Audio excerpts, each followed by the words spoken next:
Ah, está grabando. Buenas tardes, jóvenes. ¿Cómo están? Retomamos entonces hoy viernes nuestras clases virtuales a través de este medio que no es el que preferimos, como te hemos dicho tantas veces.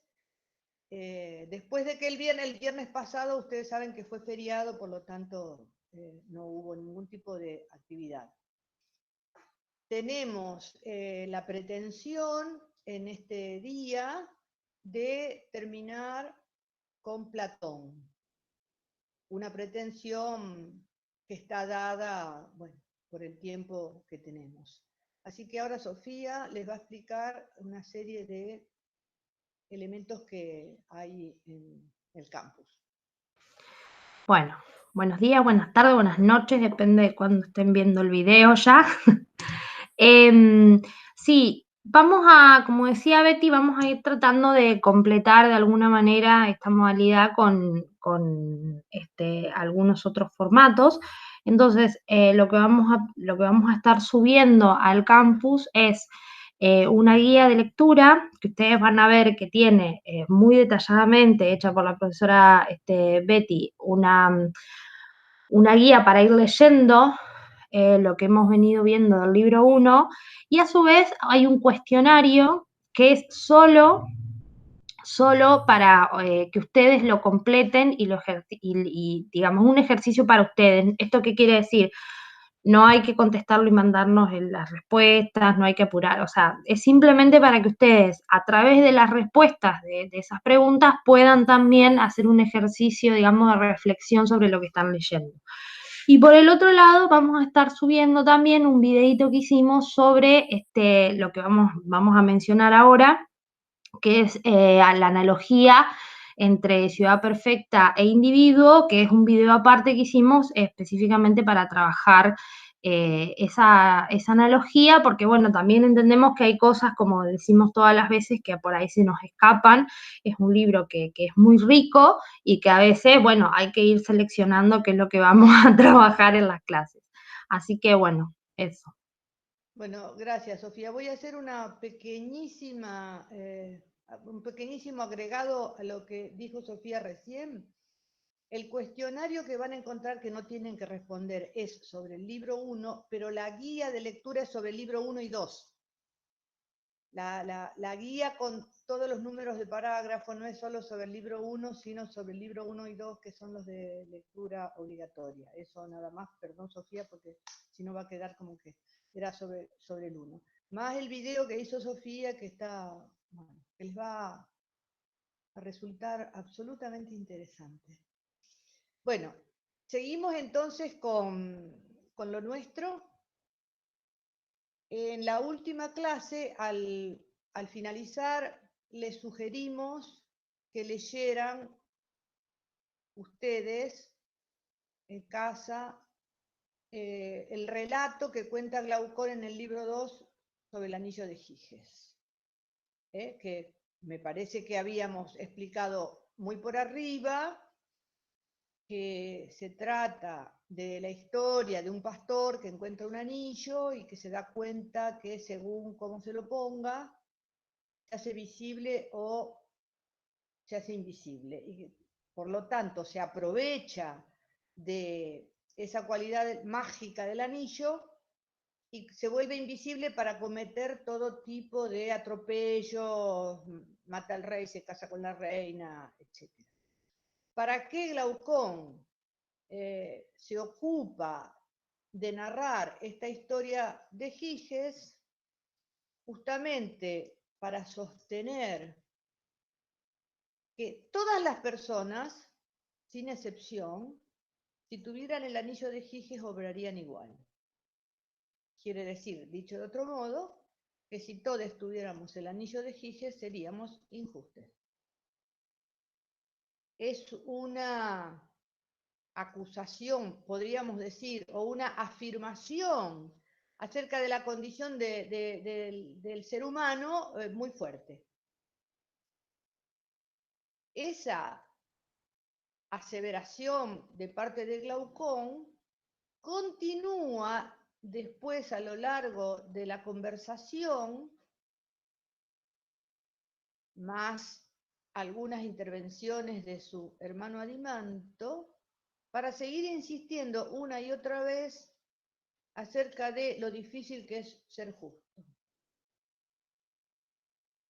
Sofía, ¿quedó fijada ahí el texto? ¿Se puede sacar ya? Me parece que quedó la imagen. Ahí está, ahí lo pongo de nuevo, espera. No, no, ¿Vos eso. No, porque ya está. Me parece que ya había. ¿Lo ves vos el texto? Ya está, perfecto. No, Ah, ya está. No, lo que me escuchaste, lo que yo estaba diciendo, se escuchó. sí, se escuchó. Pasa Bien. que lo apagué mi micrófono para que te Bien. escucharas vos. Está. Bien. Bueno, esta cuestión en la que después, como dije recién, interviene también en parte Adimanto, que es hermano de Glaucón, recuerden que ambos eran hermanos de Platón jóvenes, para seguir sosteniendo y seguir argumentando alrededor de esta idea de que la justicia, de que es muy difícil ser justo y es más fácil ser injusto, de que es un peso y no nos hace felices ser justos, sino todo lo contrario, y que cuando actuamos justamente lo hacemos por conveniencia.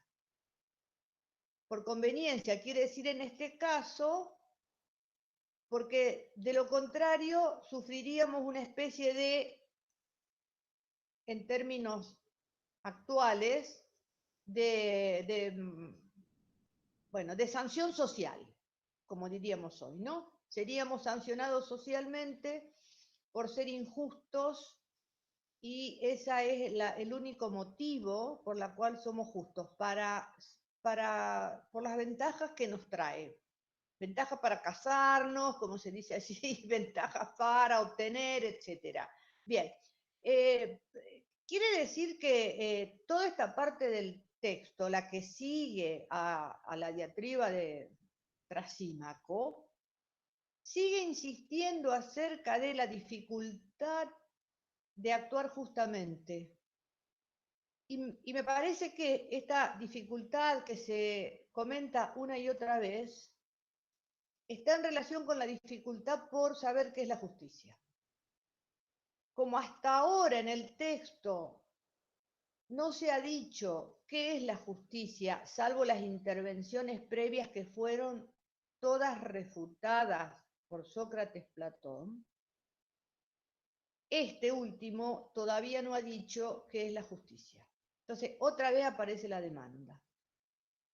A ver si es posible que encontremos, ¿no? O podamos saber qué es la justicia en sí.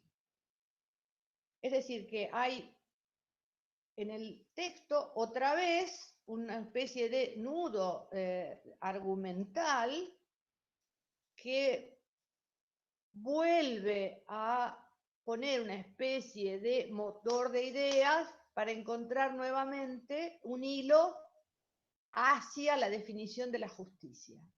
¿Se entiende todo esto? Espero que sí. Un hilo quiero decir, una idea que vuelva a hacer andar el texto en esta búsqueda. Entonces, en ese momento, Sofía está pasando, pues yo estoy tratando de no hacer referencias a los parágrafos que los tienen de todos modos en la guía. ¿Sí? En este momento es cuando, ahí,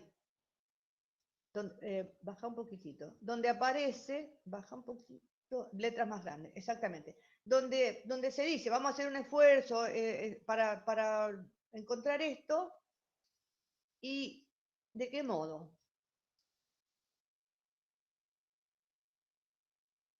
La idea de que primero hay que ver lo más chico para después ver lo más grande. Lo más chico, en este caso, es el individuo, lo más grande será después la ciudad, porque el Estado es más grande que un individuo, entonces quizá, no, en lo más grande haya más justicia y más fácil de aprender. Indagaremos primeramente cómo es ella, no, perdón, la letra grande antes que la letra chica, dije al revés, me corrijo. Es más fácil ver primero lo grande que lo pequeño. visualmente es así, vemos más fácilmente lo que es grande que lo que es pequeño. Entonces, Sócrates, Platón piensa que va a ser más fácil ver qué es la justicia en la ciudad y después verla qué es en el individuo. La idea de la letra grande y la letra chica. Quizá entonces es lo más, en lo que más grande haya más justicia y más fácil aprender es la ciudad, indagaremos primeramente cómo es ella en los estados y después inspeccionaremos también en cada individuo. Esa analogía ciudad-individuo es la que comienza a trabajar Sofía en el video, ¿no? Esta famosa, conocidísima idea que aparece en República. Y probablemente entonces allí encontremos antes, en lo grande, en la ciudad, que es la justicia. Entonces, a partir de acá, todos los integrantes de esta tertulia, de este encuentro en la casa de Céfalo, se abocan a la tarea de configurar de palabra, es decir, de hacer discursivamente, de realizar en el texto la idea de una ciudad perfecta. Cualquiera de ustedes se puede reunir, cuando nos podamos reunir, esperemos sea pronto, se pueden reunir con un grupo de amigas, amigues, y decir, vamos a hacer una ciudad perfecta. ¿Qué le pondríamos? ¿Qué sería lo primero? ¿Qué les parece? ¿Cómo la armaríamos? ¿Qué ideas? Bueno, eso es lo que viene ahora en el texto. Armar una ciudad perfecta. Y lo primero que aparece, por supuesto, son las 3 necesidades básicas. Es decir, el origen de la ciudad es la necesidad. Es la misma idea que va a aparecer después en Aristóteles. Según estimo, el Estado nace cuando cada uno de nosotros no se autoabastece, sino que necesita de muchas cosas. Cada uno por sí mismo no puede autosustentarse y entonces necesita todo lo demás. Y las 3 cosas que se necesitan son las cosas muy conocidas. La primera, ahí dice, y más importante de nuestras, primero, bueno, va a ser alojamiento, comida, o no, primero es comida. La primera y más importante, me confundí porque Sofía subrayó eso. La primera y más importante de nuestras necesidades es la provisión de alimentos con vista a existir y a vivir, primero el alimento. La segunda es la vivienda y la tercera es la de vestimenta y cosas de esa índole. Es decir, comida, casa, vestido, que siguen siendo hasta el día de hoy las 3 necesidades básicas. Cuando se dice a qué necesidades básicas debe atender el Estado en situaciones, siempre son esas 3. La comida es la que aparece, la vivienda es algo que todavía se nos debe, y el vestido es decir, algo con que cubrirnos. Ese es el origen de la ciudad. Completar y dotarnos de todo eso que individualmente no podemos tener. Bien, entonces, a partir de ahí, de estas 3 necesidades básicas, hay en el diálogo un largo desarrollo acerca de lo que cada uno va intentando decir que hace falta en esa ciudad. Un labrador, un constructor y un tejedor, para esas 3 primeras. ¿Ven? Ahí está. Es decir, para el alimento, un labrador, es decir, un agricultor, el que siembra; para la vivienda, un constructor; y para la tercera, para el vestido, un tejedor. Y no añadiremos un fabricante de calzado, etc. Bien. Y ahí hay más hombres que al principio, y después a ese fabricante de calzado, tejedor, etcétera, le tenemos que agregar el que haga otra cosa y otra y otra, es decir, sumando actividades para completar estas necesidades básicas. Producirá para quién, el agricultor, para sí mismo, para los demás. Bien. Ahí un segundito porque aparece algo que va a ser una idea central que dice Sócrates Platón. Cada uno no tiene las mismas dotes naturales que los demás, sino que es diferente en cuanto a su disposición natural. Uno es apto para realizar una tarea, otro para otra. Esta idea central y vertebradora de la ciudad perfecta, y vamos a ver después, vertebradora del concepto de justicia, es la siguiente. Cada uno de nosotros ha sido dispuesto por la naturaleza para realizar una tarea y no otra.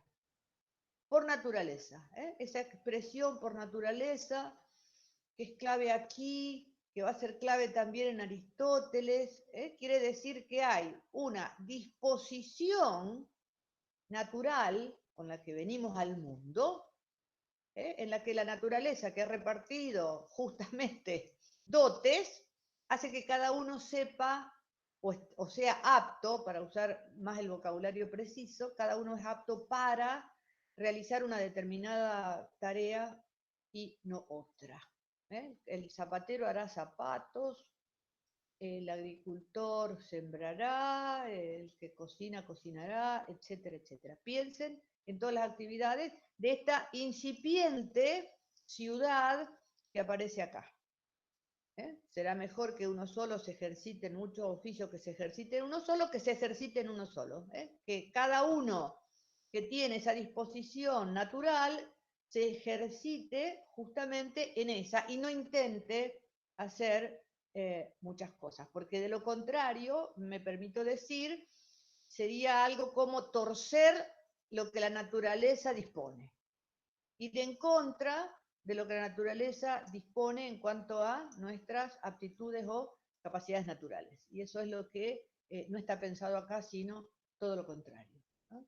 Esta idea moderna que nosotros tenemos, que cada uno puede elegir realizar en la vida la actividad que quiera, ser astronauta o ser cocinero, bien, no está pensada acá.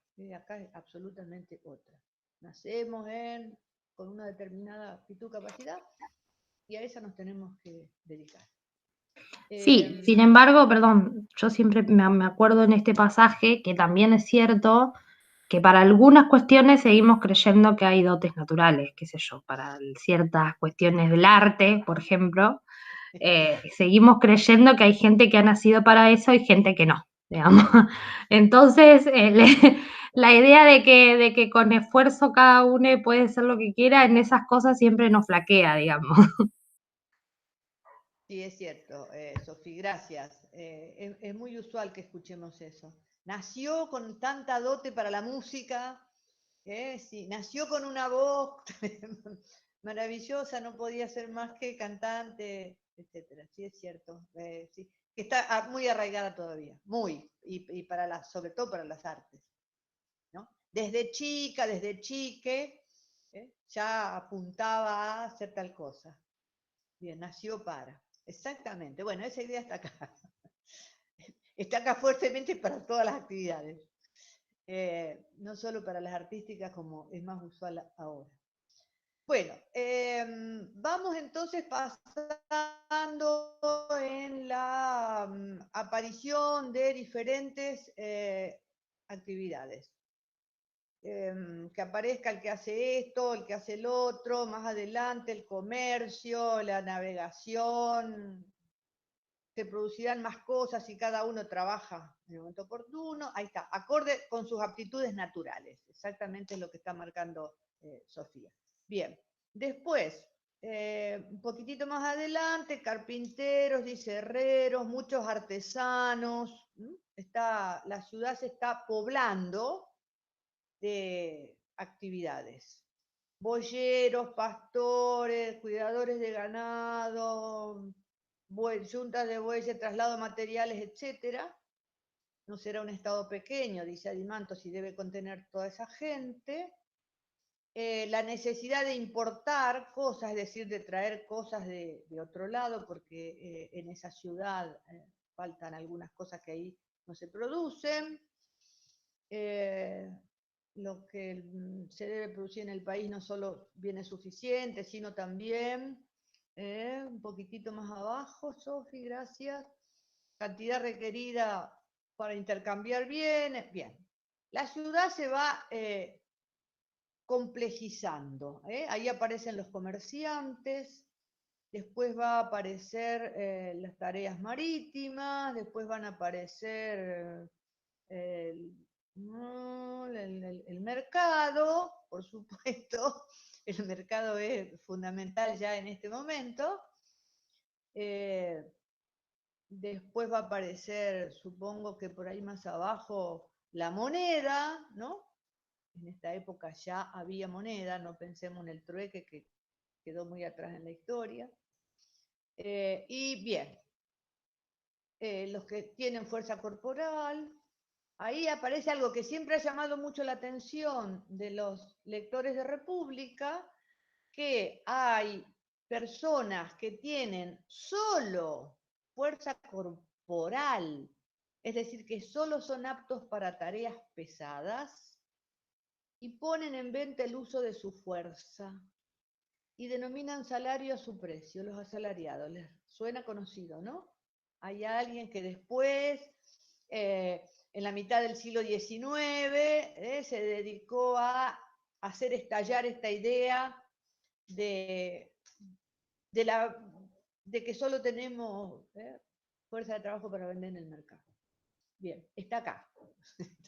Está acá con esta asalariados entre comillas, porque bueno, son dificultades para traducir esas cosas, ¿no? Pero bueno, ya Platón está diciendo que hay algunos que no tienen un talento para nada, pero sí tienen fuerza corporal. Y esos van y dicen, yo tengo fuerza, ¿qué hago? Cargo, saco, pongo, bien. Idea también que escuchamos todavía. Bueno, ¿a qué cree que se dedique tal? Cuando solo no tiene cabeza y solo tiene fuerza. Bien, horribles ideas que circulan, ¿no? Si total no tiene cabeza, pero por suerte tiene un cuerpo que se dedique mejor que vaya a trabajar, etc. Toda esa serie, ¿no? De prejuicios racistas de todo tipo. Bien. Siguen, ¿no? El mercado, los asalariados. Ahí hay una pregunta, ¿producirán otras cosas que granos, vino, vestimenta, calzado? Se intenta seguir viendo a dónde va esta ciudad, hacia dónde vas. Y entonces ahí Sócrates dice, en esa última parte, que hace como una especie de síntesis, que tendrán casas, tendrán no sé qué, la ropa, y estarán a gusto, tendrán hijos, la comida los alimentos que nombran son los alimentos propios de la región, de donde viven, y ahí Glaucón dice, parece que les da festines con pan seco. También tendrán condimentos, sal, oliva, queso, que es toda la producción de Grecia hasta hoy. Les serviremos higos, garbanzos, etc. Bien, esto es para Sócrates dando más o menos todo. Y viene acá esta famosa acusación, que esta sería una ciudad de cerdos. Una ciudad de cerdos porque solo tendrían una cantidad de elementos, los necesarios, pero le faltan manjares, le faltan postres, es decir, le faltan los objetos que hoy nosotros llamamos de consumo superfluo, ¿no? Podríamos decir, faltan lo que para Sócrates serían tonterías, que no formarían parte, ¿no?, de esa dotación necesaria y suficiente para una ciudad perfecta. Bueno, pero entonces eso, el estado lujoso. Sócrates dice, bien, no es cómo nace una ciudad, sino también cómo es lujosa. Hay una contraposición entre la ciudad de cerdos, Glaucón dice, a la ciudad modesta, frugal, y una ciudad llena de elementos que para Sócrates serían innecesarios, que sería la ciudad lujosa. Y esta ciudad lujosa sería una especie de ciudad en la que la justicia y la injusticia, ¿no?, podrían tener lugar. En cambio, a mí me parece que el verdadero, el sano, al que Glaucón dice, de cerdos, Sócrates lo llama el sano es el que hemos descrito. Pero bueno, si querés, vamos a agregarle todo lo demás: cama, mesa, mueble, manjares, perfumes, celulares, computadora, auto, moto, bien. Todo lo que mucha gente piensa que hace a su verdadera felicidad. Cerveza, etc. Bien. Agrandar el Estado, etc. Ahora aparece una idea bastante interesante. Quiero ver si la encuentro yo rápidamente. Ahí, en el 372C, acerca del tamaño de la ciudad, de la dimensión que tiene que tener una ciudad perfecta, porque la cuestión de la dimensión se discutió después de Platón a lo largo de la tradición de la teoría política. Hasta en Rousseau se habla de las dimensiones propicias para tener lo que acá se dice una ciudad sana, ¿no?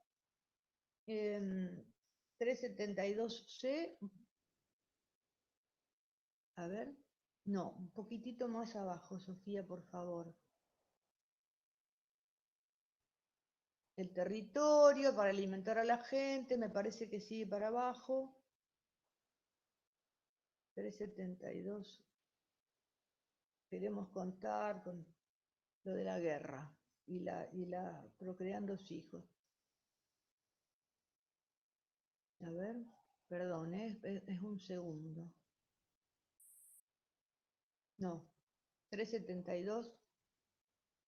Sí.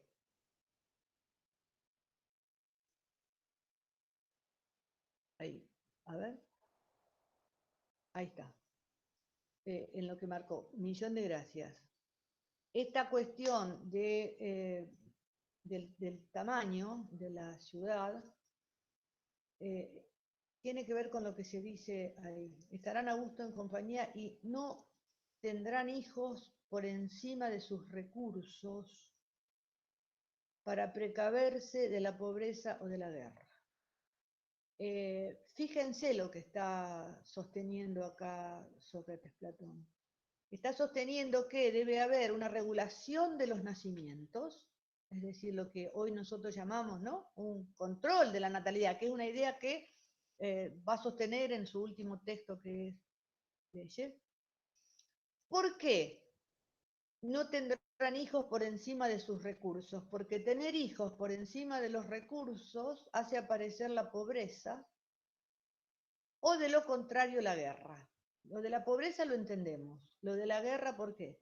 Al aumentar el número de la población, hacen falta más recursos, y si la ciudad tiene un tamaño delimitado, esos recursos se van a tener que buscar en la ciudad de al lado, y habrá que hacer la guerra. ¿Se comprende? Habrá que hacer una guerra para lograr recursos. Es decir, vamos a hacer una guerra para ir a buscar petróleo al Medio Oriente. Bien, porque necesitamos tanto petróleo, porque tenemos una industria agigantadísima y tenemos 400.000 aviones y barcos, etcétera, etcétera. Entonces, ¿cómo no nos alcanza y nos hemos excedido en algo? Necesitamos, por lo tanto, hacer la guerra para buscar en otro lugar eso que hace falta por nuestro exceso. Entonces, esta idea también es interesante, ¿no? La idea del tamaño de la ciudad y el registro de una población que tiene que ser una población determinada, porque más allá de ese número aparecen los males, entre los que acá se dice la pobreza o la guerra. La ciudad de Sócrates Platón, la ciudad sana, no es pobre. No es pobre, quiero decir, no hay pobres, no hay personas que no comen, no hay personas que no tienen vivienda, no hay personas que no tienen vestido. Pese a esto que vamos a ver, que hay una jerarquía y una división de parte jerárquica, la ciudad se autoabastece. Eso era lo que quería marcar de acá. Gracias. Sí, pero de hecho es... Está antes de la ciudad de cerdos y de la sana y Sí, de por la... eso me perdí, yo no encontraba el Bueno, parágrafo. bueno, No, pero entonces, lo interesante que menciona Betty es que la jerarquía que después vamos a ver es una jerarquía que tiene que ver con las funciones y que no tiene que ver con digamos, con el estatus económico. De hecho, vamos a ver que los guardianes, que vendrían a estar arriba en la jerarquía, no tienen sueldo, o sea, tienen un pequeño sueldo, tienen bienes comunes, es decir, la jerarquía tiene que ver con las funciones a cumplir en la ciudad y no con una jerarquía en términos de clases económicos, digamos, ¿no? exacto. Por eso generalmente hablamos de los estamentos y eso, y las clases no en el término marxista de clase social, digamos, ¿no? Exactamente, sí, muy bien, muchas gracias. Bueno, ¿para dónde seguimos? Lo de la guerra, después aparece también. Una sola tarea, ¿no? Estábamos diciendo que hay una sola tarea. 374C, bastante más adelante aparece esa. Le asignamos también a cada uno de los demás una sola tarea para la cual cada uno estaba naturalmente dotado, también a cada uno de los demás una sola tarea para la cual cada uno estaba naturalmente dotado y en la cual iba a trabajar durante toda su vida dispensado de las otras, ¿no? Toda su vida quiere decir, esa es su tarea. Lo que la naturaleza, no vamos a repetir lo que dijimos recién, pero esa es la idea. Y entonces, si dejamos ahora brevemente el texto de lado, podemos explicar un poquito, abrir un poco esta idea que señaló recién Sofía, que tiene que ver con las partes de la ciudad. Ustedes van a ver en el video que hizo Sofía, que siempre se esquematiza la ciudad como un triángulo, porque esa es la manera más sencilla de entenderlo, un triángulo en cuya base, la parte más grande, se encuentran los trabajadores manuales, comerciantes, artesanos, todos aquellos que trabajan o tienen alguna actividad que mantiene a las demás. Mantiene, quiero decir, les provee de lo necesario. En esa parte de los artesanos, trabajadores manuales, están los que hacen todo lo que necesitan los estamentos o las partes superiores. Sí, la estructura jerárquica de la pirámide que decía Betty es un poco, bueno, es una estructura que se va a mantener a lo largo de la historia por distintos, digamos, con distintos estamentos y por distintos motivos. Eh, Pienso seguramente ustedes el año pasado en historia, bueno, vieron cómo se estaba organizada la sociedad feudal, incluso cuando supongo que dan Revolución Francesa, supongo, no sé qué dan Revolución Francesa, pero supongo que ahí lo habrán visto. Lo interesante es que, como decíamos hoy, la estructura de la ciudad, o sea, la estructura piramidal de la ciudad perfecta de Sócrates Platón, tiene que ver con la funcionalidad y no como vamos a ver después a lo largo de la historia, con beneficios específicos en términos, por ejemplo, de clase económico y eso, ¿no? No es, digamos, no es que por ejemplo, los guardianes, cuando veamos ahora, van a ser como el clero de la Edad Media, digamos, ¿no? Van a ser, digamos, es otra la forma, el criterio para organizar esa sociedad piramidal, digamos. Bien, gracias, Sofi. Entonces, esa pirámide que les repito, ustedes van a ver en el video, primero ese estamento que describimos recién, sobre ese un estamento un poco menos numeroso, por eso la pirámide va hacia arriba, que está ocupado por una figura muy extraordinaria en la lógica del texto República. Ese estamento se llama el estamento de los guardianes, la parte de los guardianes. Guardianes educadores, porque cumplen las dos funciones. ¿Qué quiere decir guardianes? Son quienes están a cargo de la seguridad, diríamos hoy, palabra que usamos, están a cargo de la seguridad de la ciudad, cuidan a la ciudad y al mismo tiempo son quienes educan, son pedagogos por la trascendencia que tiene para Platón la idea de educación.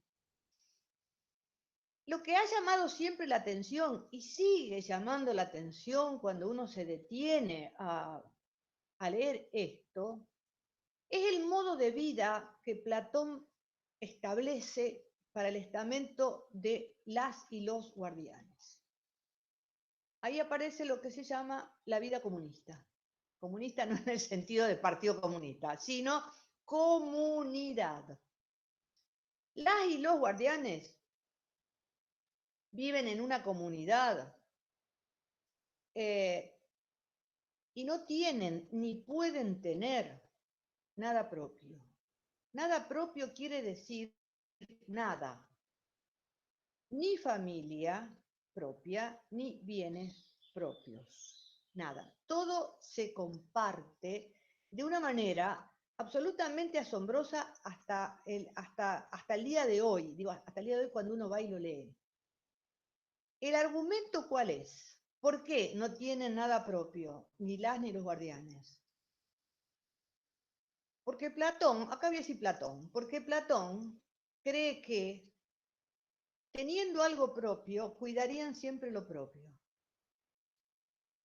Y como tienen que cuidar lo común, el todo no tiene nada propio. A ver, ejemplificando, si tuvieran hijos propios y hubiera una guerra, nadie mandaría a sus hijos a la guerra. Trataría de sacarlos de ese ejército que se está formando, por ejemplo. Si cada uno tuviese bienes, cuidaría y velaría por la seguridad de sus bienes y no por los bienes de todos.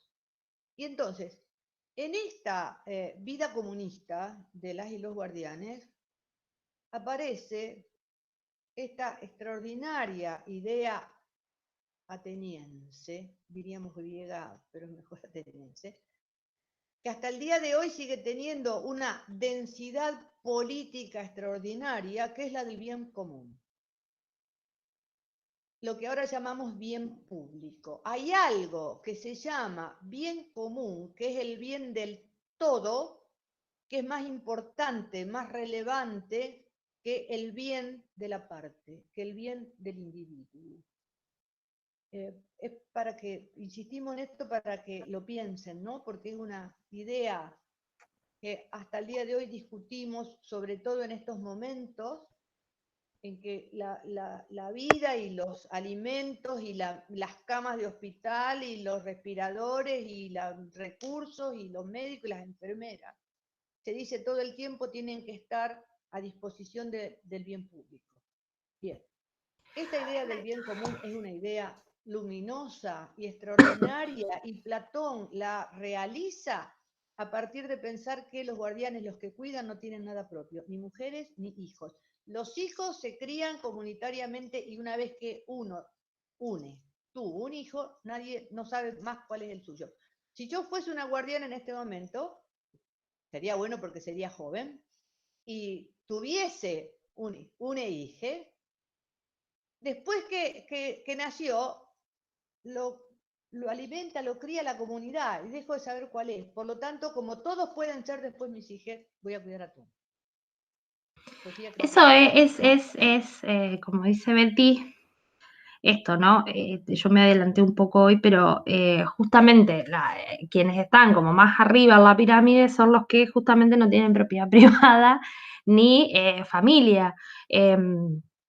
Y es completamente lo de los bienes comunes, ustedes les pueda resonar un poco por lo que habían leído con Clocker el año pasado de Aristófanes y qué sé yo, pero la idea de no tener familia propia es una idea que solo se pudo implementar en términos incluso hasta teóricos en la Revolución Rusa, digamos, ¿no?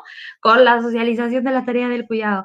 Pero si no, es una idea claramente este, radical, digamos, porque si hay algo que a lo largo de la historia se mantenía de distintas configuraciones, de distintas maneras, etcétera, era la familia, digamos, como núcleo, no como núcleo de la sociedad, sino como aquello que más o menos fue casi invariando, digamos, ¿no?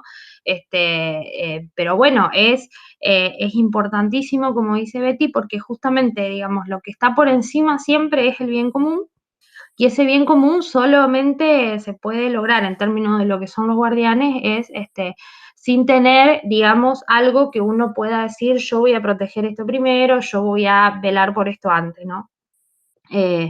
Pero sí, es una idea completamente radical, y además ustedes después van a ver en el video, pero a su vez también Sócrates Platón, o Platón, hay un diálogo ahí con Glaucón, donde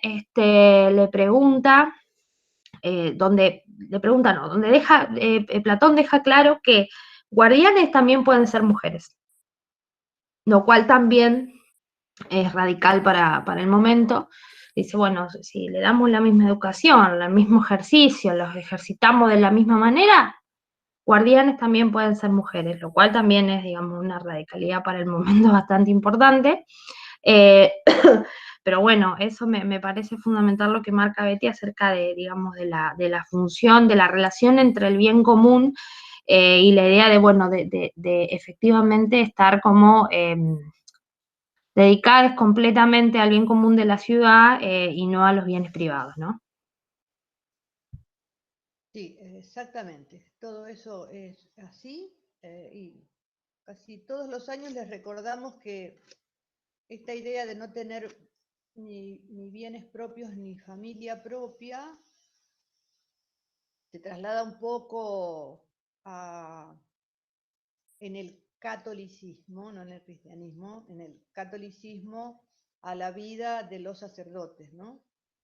Que no tienen prohibido tener bienes propios y familia, porque se supone que tienen que cuidar a toda la grey y no en especial a ninguno, ¿no?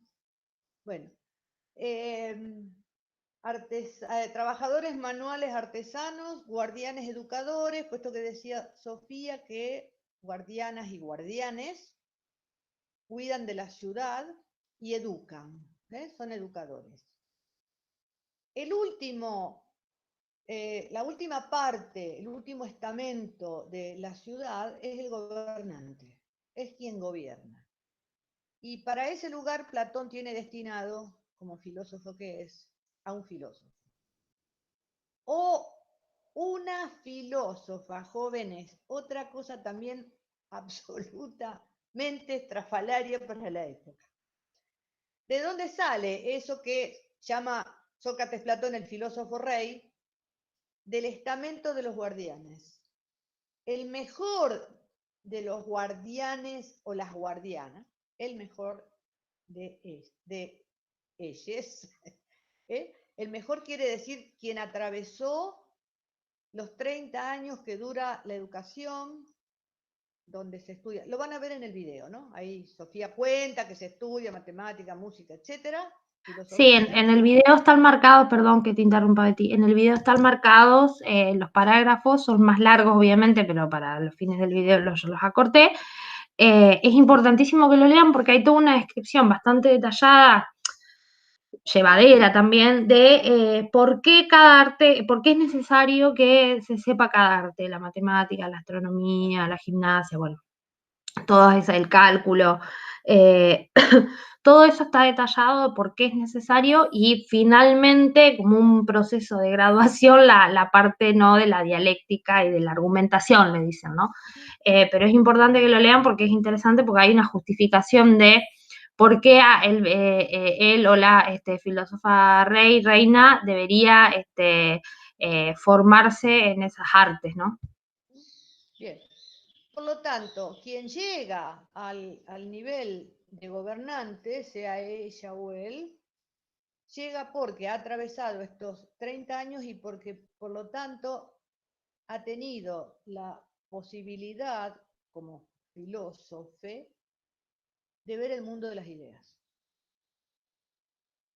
Cuestión que ustedes ya saben por el Platón que estudiaron el año pasado, ¿no? Esa verdadera realidad que para Platón es el mundo de las ideas. En el mundo de las ideas, lo que el filósofo o la filósofa pueden conocer es la idea de bien, la idea de belleza, la idea de justicia.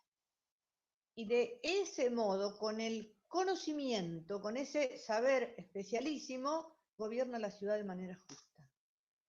No, acá no van a encontrar en República ninguna descripción de código de leyes, de reglamentos, de disposiciones. La ciudad perfecta está pensada como una ciudad regulada de algún modo por la filosofía, es decir, por la idea, en este caso fundamental, de justicia, que el filósofo rey va a ser capaz, o la filósofa va a ser capaz de establecer en la ciudad perfecta. Y ahora viene la pregunta, ¿y qué es entonces la justicia? Porque hemos dado tantas buenas. Bien, la respuesta a qué es la justicia en la ciudad aparece en un libro que ustedes no tienen, no está como lectura obligatoria, sino que aparece en el libro 4 de República, el parágrafo 433A y un poquito en adelante espigadas las ideas. ¿Qué se debía hacer en toda circunstancia cuando estábamos construyendo la ciudad? Es, según parece, la justicia o una forma de ella. Indudablemente, postulamos y repetimos, si recuerdas, que cada uno debería ejercer una sola de las actividades de la ciudad para la cual su naturaleza fuera la más hábil. Y también que la justicia es hacer cada uno lo suyo y no dedicarse a múltiples actividades. Lo hemos escuchado y lo hemos dicho. Bien, la idea sigue un poquito en el 433C, en el 436, perdón, 433D. Ocuparse. Es decir, justicia es, en la ciudad perfecta, que cada parte, porque estamos hablando todavía de la ciudad y no del individuo, que cada parte realice la tarea para la cual naturalmente está dotado. La justicia ha de consistir en hacer lo que corresponde a cada uno de modo adecuado. Entonces, es la idea vertebradora quiere decir la idea que recorre en sentido vertical esas partes de la ciudad que habíamos configurado como un triángulo. Cada parte hace aquello para lo que naturalmente está dotado y así se logra la justicia. A lo que Sócrates Platón, agrega una brevísima referencia que vamos a hacer acá, porque lamentablemente nos faltaría mucho más tiempo, en el 433b al final, se nombran tres virtudes: la moderación, la valentía y la sabiduría. Final de 433b. Ahí está. La moderación, la valentía y la sabiduría. La moderación es la virtud que le corresponde al estamento inferior. Está siempre vinculado con la parte baja del individuo, como van a ver en el video. La valentía es la virtud que corresponde a los guardianes, que son los que cuidan, como ya dijimos, y en el individuo va a ser la parte del corazón, y la sabiduría es la parte rectora que corresponde al intelecto, a la parte superior. Entonces Platón establece que moderación, valentía y sabiduría deben ser las virtudes de las tres partes de la ciudad, y la justicia la virtud mayor que establece, como dijimos, verticalmente, que todo esto se cumpla, y que una parte sea moderada, la otra valiente, la otra sabia, cumpliendo cada una con el rol que la naturaleza, rol para el que la naturaleza lo ha dotado. Creo, Sofía, que tendríamos que referir brevemente a esta cuestión de la ética y la política. Sí, sí. ¿Agregar algo ahora? Ya que hablamos de virtudes. Sí, sí, efectivamente, además van a ver en el texto que digamos, Sócrates, Platón explica por qué la moderación correspondería a la parte más baja, la valentía a la del medio y la sabiduría a quienes gobiernan. Y que lo van a ver en el video también. Por favor, les repito, se los digo en el video, pero lo repito acá de nuevo, busquen los parágrafos completos que están, que están en las citas que hemos puesto en el video.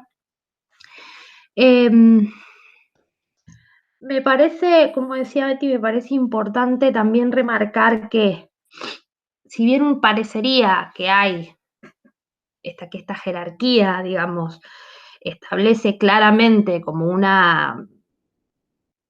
estatus, digamos, a cada estamento, Sócrates Platón todo el tiempo reitera que la ciudad no funcionaría sin alguno de los tres tampoco, ¿no?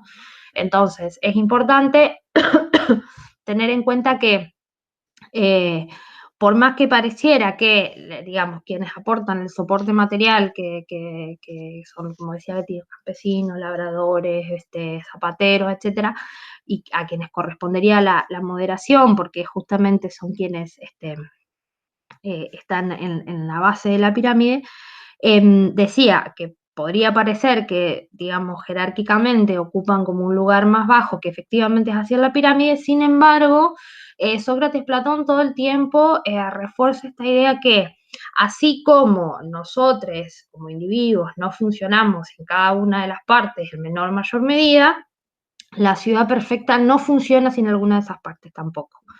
Es decir, eso es lo importante, y me parece importante también esto que venimos diciendo desde la primera clase, que es que la idea de justicia, y acá voy con ética y política, que la idea de justicia en este contexto está pensada, no es la idea de justicia así que uno quiere, que tiene hoy, que podemos tener hoy, o lo primero, cuando decimos justicia, lo primero que pensamos es la justicia penal o el sistema penal, y acá la justicia claramente tiene, digamos, hace referencia a un modo de vida, a un modo de organización política que tiene que ver con la vida justa y con la justicia dentro de la ciudad, y que está fuertemente atada a esta idea que vamos a ver en los clásicos, y vamos a ver después en lo que decimos los cristianos, hasta Maquiavelo incluso, que hay una relación intrínseca entre ética y política. ¿Por qué?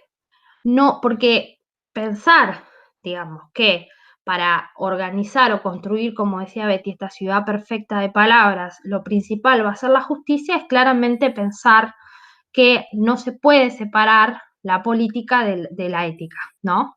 Es decir, hay una idea de, en este contexto, después vamos a ir viendo cómo eso varía dependiendo de los autores y la época, no se puede separar la idea de la política con la idea del bien común, ¿no? Y lo vamos a ver en Aristóteles, que incluso Aristóteles, no me quiero ir, pero Aristóteles incluso dice, bueno, es preferible, que a veces no se puede ser buen hombre y buen ciudadano, es preferible ser buen ciudadano, ¿no? O sea, siempre va a estar por encima de cualquier cuestión privada o de intereses particulares el bien común. Y de hecho, los intereses particulares siempre van a ser de alguna manera, entre comillas, mal vistos. Es decir, cuando estamos hablando de política en estos autores, siempre es la idea del bien común, ¿no? De hecho, por eso siempre decimos que, por ejemplo, Trasímaco es quien tiene el argumento más contrario, porque hace no solo un elogio del injusto y de la injusticia, sino también de asimilar sistemáticamente los intereses particulares de quien gobierna a los intereses de los gobernados, ¿no? Y de la ciudad. ¿Y por qué para Sócrates Platón eso es, digamos, lo más contrario? Bueno, porque nunca pueden estar, por ejemplo, los intereses particulares por encima de lo que se considera el bien común, ¿no? Y eso es fuertemente ético, está fuertemente ligado a esta relación que une la ética con la política. No sé, Betty, si me quedó algo. No, está perfecto, Sofía, absolutamente perfecto. Esta idea de que primero está el todo y después la parte, es decir, que lo común, en este caso la ciudad, es anterior en importancia a la parte que es el individuo, es lo que llamamos en el pensamiento clásico organicismo político. Porque vamos a insistir que en el caso de Aristóteles mucho, es decir, la idea de un organismo, ¿no?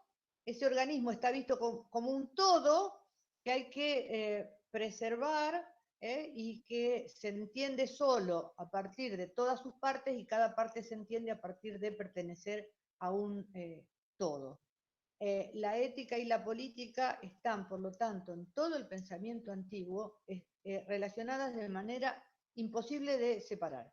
Siempre se dice bien público, buena forma de gobierno, porque eso después en República, en los libros siguientes, aparece toda la discusión acerca de las formas de gobierno que vamos a ver en Aristóteles, y siempre la expresión es buen gobierno, buena forma de gobierno, y está pensado, como decía Sofía, todo en términos de virtudes y de perfección en términos de virtudes. Esa ciudad está pensada de ese modo. Entonces, este organicismo político es tal, además, porque el todo es más importante que la parte siempre. Y ese es un legado muy rico de la tradición antigua, ¿no?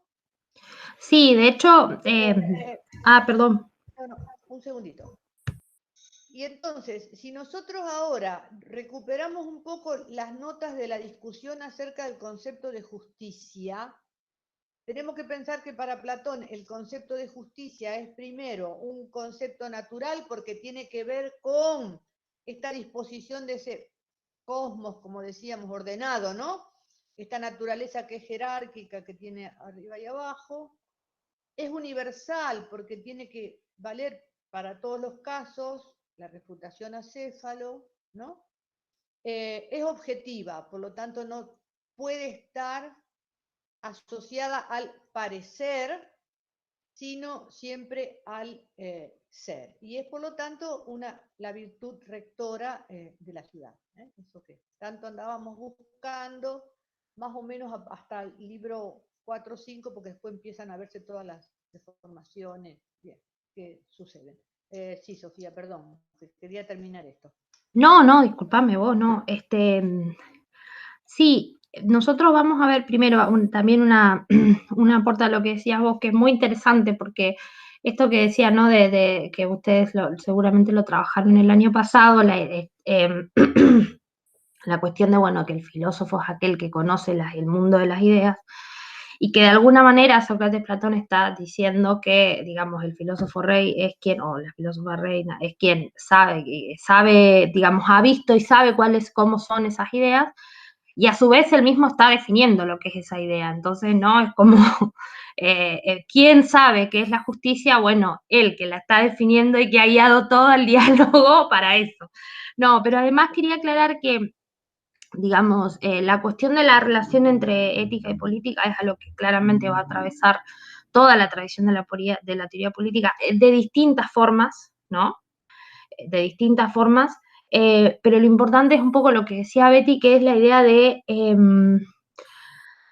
que hay en los clásicos una fuerte carga prescriptiva, digamos, en relación con eso. ¿Qué quiero decir?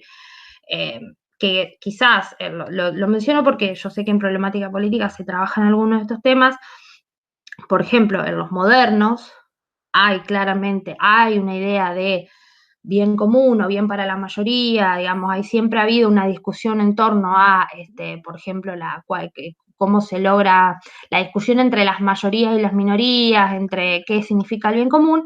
Sin embargo, en los clásicos hay claramente una carga prescriptiva que quiere decir esto, ¿no? Buen gobierno, mal gobierno. Esto está bien, esto está mal, esto atenta contra el bien común, esto favorece al bien común, y esta importancia que decía Betty de el todo frente a las partes, ¿no? Va a haber ahí siempre una relación y un ida y vuelta fundamental.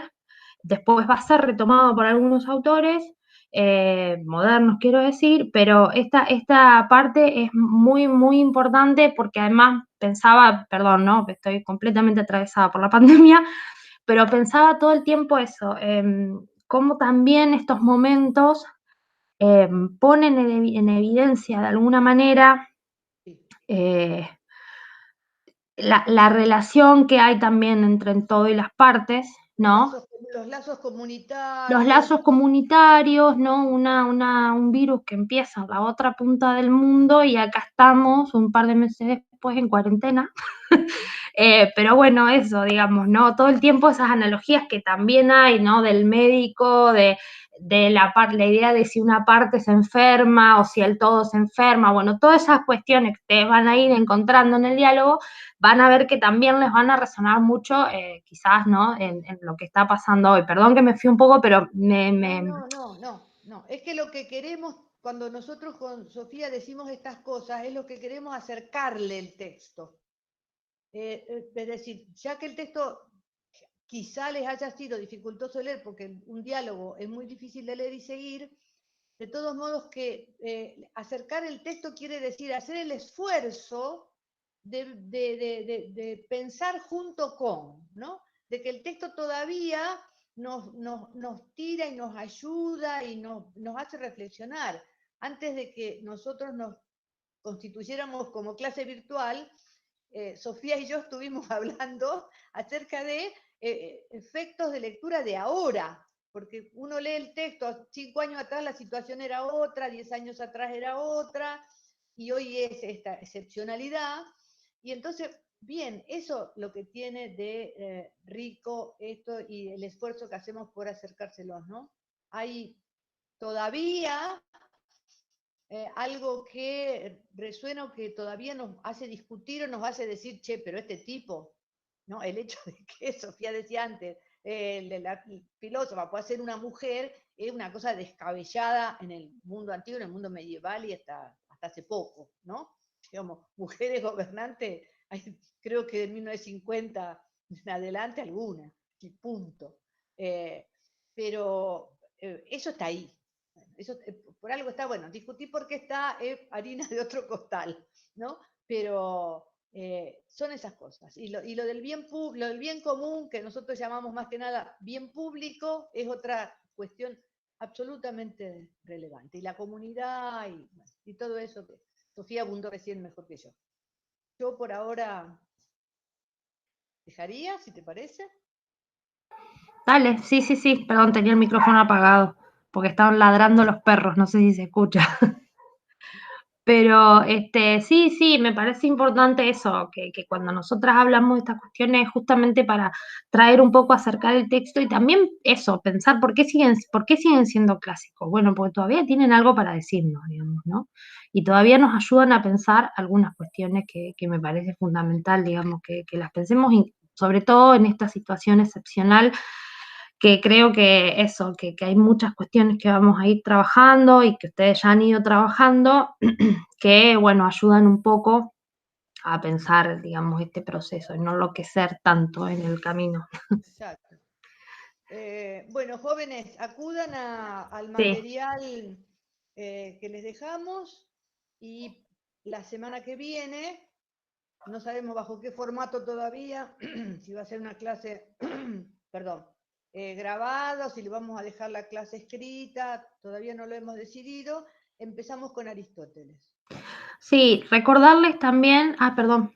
No, Aristóteles, el texto se llama Política y los libros obligatorios son el 1 y el 3 del texto llamado Política, que vamos a tratar de desmenuzar.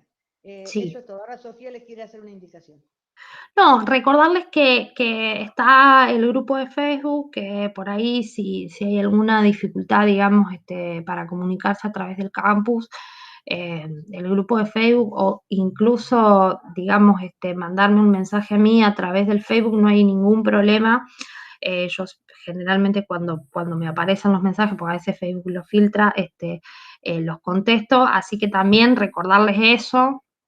Yo puse en el grupo, digamos, que bueno, que también, digamos, les sirva a ustedes para, digamos, que no necesariamente tienen que ser cosas sobre la materia, que también pueden ser cuestiones más generales o sobre el proceso de virtualización en sí, digamos, ¿no? De alguna, digamos, porque sé que hasta nosotras mismas el campus a veces nos cuesta bastante, es una interfaz con la que no estamos acostumbradas a trabajar, así que bueno, recordarles eso, que por esos medios tranquilamente se comunican con nosotras.